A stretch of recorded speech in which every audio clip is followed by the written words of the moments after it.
V is for victory.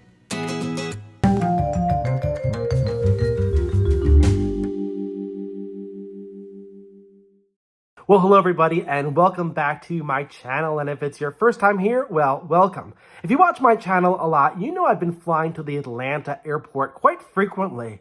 The Atlanta airport is an extremely efficient airport. It is noted as being the busiest airport in the entire world. It sure is. The place is massive. There's always a lot of activity going on at the airport. But one thing that I noticed quite often when I'm flying into and out of Atlanta is that there generally are not a lot of delays at the airport. And when I say delays, I'm talking about operational efficiency. Generally, when I land at the airport, I'm landing on or close to schedule. And when I'm departing the airport, I'm generally departing on time. A lot of my flights are to LaGuardia Airport, and LaGuardia is generally where the problem is. So if I'm delayed out of Atlanta, quite often the reason why is because there is a flow control program into LaGuardia Airport, which is causing the aircraft to be held on the ground at Atlanta.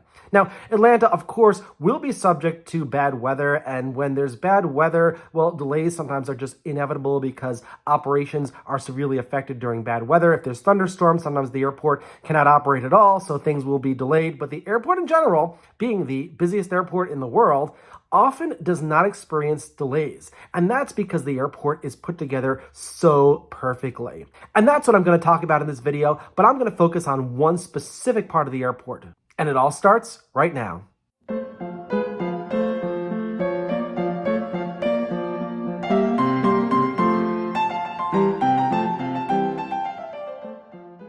So, as I mentioned, the Atlanta airport is put together really, really well. The airport designers did a fantastic job putting the airport together because the airport has 5 runways. And not only are there 5 runways, they're all parallel, which means that none of the runways intersect with each other. All of the runways at the airport go east-west, so there's never need for an aircraft that's taking off or landing to cross another runway. And if you watch my channel a lot, you know that I fly off and out of LaGuardia Airport, which has only 2 runways, and the 2 runways intersect with each other, which means that every arrival is dependent on every departure because there's an intersection, and in order for an aircraft to take off, an arrival has to be clear of the intersection of the 2 runways. Well, we don't have that problem at all in Atlanta because the runways are all parallel to each other. They all face the same direction.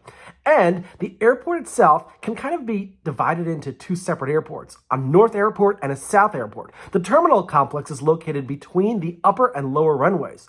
The north set of runways consists of 2 runways. The south set of runways consists of 3 runways. And again, they're all parallel, and each runway can be designated for a specific type of operation. For example, one runway can be designated for arrivals, another runway can be designated for departures, and the same can be duplicated with actually 3 runways in the south complex of the airport. So that makes the airport an extremely efficient airport. However, when you are at the Atlanta airport and you land, you do have a need to get to the terminal, of course, so that your airline flight can deplane. Well, in order to get to the airline terminal, sometimes you need to cross a runway to get there. Crossing a runway can be a bit of a risky operation because you are actively crossing a runway that is being used for a particular type of operation. So if you've landed at the airport, you're probably crossing the departure runway, which means that the controller in the tower needs to coordinate the departures between arrivals that are crossing the departure runway. The other issue with crossing a runway is the fact that if the tower is issuing a lot of aircraft takeoff clearance, one behind the other off the same runway, and an arrival has landed and needs to cross that runway, that arrival may experience a delay. Now, this is especially true at some other airports where aircraft do have to cross runways. For example, let's take one airport that I know really well, Kennedy Airport. If an aircraft lands on runway 4 right, and runway 4 left is the departure runway, well, all the aircraft that land on runway 4 right need to cross runway 4 left to get to the terminal itself. So an aircraft can land on runway 4 right, turn left to vacate the runway, and then is asked to hold short of runway 4 left. Well, when runway 4 left is busy with a lot of airplanes taking off one behind the other, quite often the tower controller or the ground controller will delay having the arriving aircraft cross the runway. And Once the controller decides to have that aircraft cross the runway, in general, a lot of airplanes have landed behind that aircraft, and a whole queue of flights is actually built up, and they all cross the runway around the same time at a sufficient break during departures. Again, this can lead to an arrival delay. So your airplane touches down, and you're holding short of the runway. You can wait maybe, let's say, 10 minutes to cross the departure runway before you actually get to the other side where you can taxi onto your gate. Of course, this will lead to some frustrations among the passengers, and quite often, as we've probably all seen, when an airplane lands and it comes to a complete stop, sometimes passengers actually get up out of their seats thinking that the flight is terminated, but that's not actually the case. The flight is actually just waiting for clearance, and nobody should stand up, of course, until the seatbelt sign has been turned off by the captain, and that will occur once the aircraft has come to a complete stop at the gate.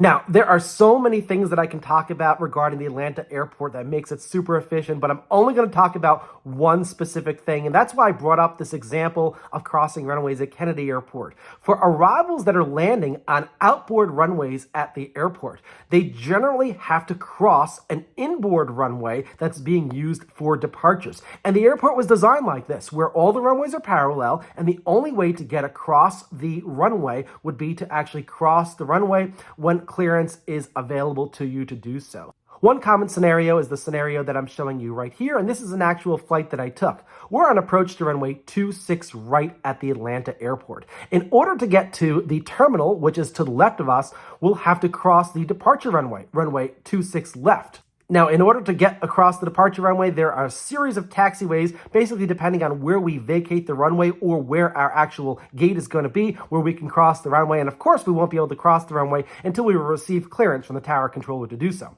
In this particular example that I'm showing you right now, we are actually going to land and we are going to cross runway 26 left. And the reason why is because we're landing at a particular time when there just really are not a lot of departures off of runway 26 left. So we use a taxiway to go across runway 26 left. This video was filmed during a time when there just was not a lot going on. There could be a lot going on the southern complex of the airport, but it's completely irrelevant since we're landing on the northern side of the airport. We're going to go directly to the gate without any delay. Now, this just happens to be a really, really good case scenario where there's just not a lot going on. And it's also an extremely efficient scenario because we're vacating the runway and quickly crossing the departure runway. We're actually not even stopping in this case. There just happen to be no departures at all, which can be the case at an airport like Atlanta because there's so many runways at the airport. Now, as we land, we cross the departure runway, and if the airport was super, super busy, there would be a risk of actually interfering with other aircraft. You can see here that as we're crossing the departure runway, another aircraft is actually being towed across the runway, which is an indication that there's a real big gap in departures that they're allowing two aircraft to cross the departure runway at the same time.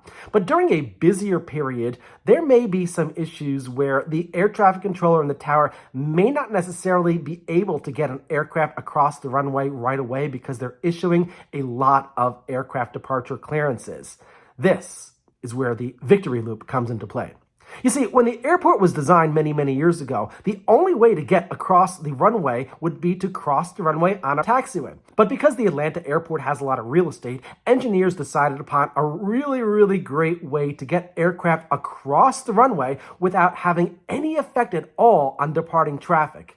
Not only will the aircraft not be crossing the departure runway, they will not be affecting departure traffic at all. So essentially, the tower controller can issue departures off of runway 26 left, clearance for takeoff, one right behind the other, without having to worry about any aircraft crossing the runway that just landed that are trying to get to the terminal.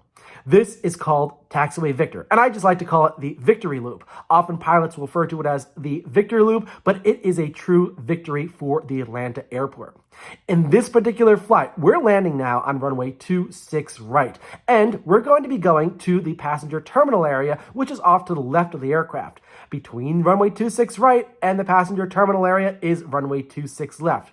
However, like we saw in the previous example, we are not actually going to be crossing the departure runway. We're going to be going around the departure runway. So once we clear the runway to the left, we actually turn further down towards the west toward the end of the runway and take a taxiway that's an actual loop around the runway itself. Now, not only is the taxiway a loop, But the taxiway itself goes below the ground level. And this serves a purpose to be underneath the aircraft that may be in the air taking off on that runway. Or if an aircraft is even landing on the runway in the opposite direction, your tail is not going to be too high. So as you clear the runway and head to the west, you descend via the Victory or Victor Loop and go around the runway in a circle without coming to a stop at all. So it's extremely fuel efficient. And as you can see here, as we're going down taxiway Victor, the tower has issued an aircraft takeoff clearance off of runway 26 left. That aircraft is completely independent of our operation. It has no reason to wait for us. We can simply go around the runway on the Victor Loop, and once we get to the bottom of the hill, we'll actually be heading toward the south. We'll make another left-hand turn. It's basically a U-turn. And then the taxiway will start going up again back to the grade level of the airport itself, where we can then join the taxiway system to get to the terminal area, to whatever our gate may be. This is the most ingenious and clever thing that I've seen at any airport when it comes to runway crossings, because departures have zero effect on arrivals in this particular case. Well done, engineers. So no matter what taxiway you take to vacate runway 26 right, if you join taxiway Bravo, which heads exactly to the west, you'll eventually get to the Victor Loop, and you just go around the loop and taxi to the ramp. Now, the pilots do have to apply a little bit of increased power to get up the hill, but it's only a very, very short period of time before they're back on the level with all the other aircraft operating at the airport. At an airport like LaGuardia Airport, well, it's impossible to build something like that. There's just no real estate available. Now, I mentioned landing on runway 26 right for this particular use of the Victor Loop. Well, if you land on the same runway in the opposite direction, runway 8 left, you can still use the Victor Loop. If you vacate the runway to the right, join taxiway Bravo, which heads out to the west, you can still use the Victor Loop to go around the parallel runway, which may be being used for departing traffic on runway 8 right. What a great, great system this is in place. The Victor Loop has been in use for several years now. It's not anything super brand new, but for decades the airport operated without it, and the risk of runway incursions, especially during busy periods, has absolutely been reduced. But it doesn't end there. There's a whole other side to the airport, the Southside, with 3 parallel runways, and quite often one runway is being used for arrivals and another runway is being used for departures, and at many times they'll have 2 runways being used for arrivals at the same time and another runway being used for departures. And quite often it's the inboard runway that's being used for departures, runway 27 right. In this particular case, my flight is landing on runway 9 right. The terminal is on the left-hand side, and in order to get there, we'll need to cross the departure runway, runway 9 left. Now, of course, just like I mentioned on the north side of the airport, this always runs a risk because there's always the possibility of interfering with departing traffic. There's the possibility of a delay. There's a possibility of a miscommunication, which can be quite risky. So in this particular case, at the time of my landing, there actually were no departures. So when we landed on this runway, we were asked by the controller to vacate the runway and simply cross runway 9 left and proceed to the terminal area. This is a very expeditious way to get to the terminal. Great, great job by everybody. There was no need to take any other action at all. As a matter of fact, we didn't even come to a stop from the time we landed to the time that we pulled up to the gate. Great operation. But there can be times when runway 27 right can be a very, very busy operation for departures. And in order to get aircraft out efficiently, the tower will issue aircraft takeoff clearance one behind the other in a really, really rapid way. Therefore, it may be difficult to get an arrival to be able to cross the runway. Well, very recently, Atlanta opened up a taxiway just like the Victor Loop on the north side of the airport. This one is called the Whiskey Loop. And I like to refer to it as the Winter Loop. Once you land on the runway, whether it be runway 27 left or runway 9 right, or even the runway all the way to the south of the airport, if you proceed to the west after landing, of course underneath the control of the tower controller, you will then follow a taxiway which leads to the very end of the airport, the far western end of the airport. So that's taxiway November that leads all the way down. Taxiway November leads to the W Loop, the Whiskey Loop, the Winter Loop. The W Loop goes around the departure runway, so there are 0 chances for any runway incursions at all. You basically do exactly what we did on the Victor Loop. We're doing that right here. You go around the runway itself. Once you get back to the other side, you're heading towards the terminal area, and whatever ramp you've been assigned to for your arriving gate, you can then make a left-hand turn and pull in. It's the most efficient operation, and it duplicates basically exactly what we saw in the Victory or Victor Loop on the north side of the airport. So victory and winning is what this video is all about. And of course, as I mentioned toward the beginning of the video, there are so many other things at the Atlanta airport that make it a very efficient airport when it comes to the runway layout, when it comes to the terminal layout with all the different ramps, and they're wide ramps too. Aircraft can easily pass by each other as they're going to and from their gates. This airport is a winner in so many different ways. If you have anything else that you want to mention about the Atlanta airport that makes it a super efficient airport, let me know in the comments section below, because I'd like to hear your stories in case there's something that I can learn about the Atlanta airport too. So if you're ever landing in the Atlanta airport and you go around the Victor Loop or the Whiskey Loop, you know that you're crossing a departure runway without crossing the runway by going around it, meaning that the airport is operating extremely efficiently. So I hope you learned something from that, and that's what this particular channel is all about. If you haven't watched my other videos, which are primarily on a flight, I like to explain commercial aviation from a unique point of view by describing what's going on outside of your aircraft to make your flight experience the most enjoyable experience that you can experience. Well, thank you so much for watching this video. If you're not a subscriber to my channel, I invite you to click on the subscribe button below, hit the bell button, hit the like button, and rest assured, I'll be back with many more great videos in the future. Thanks everybody, and happy flying!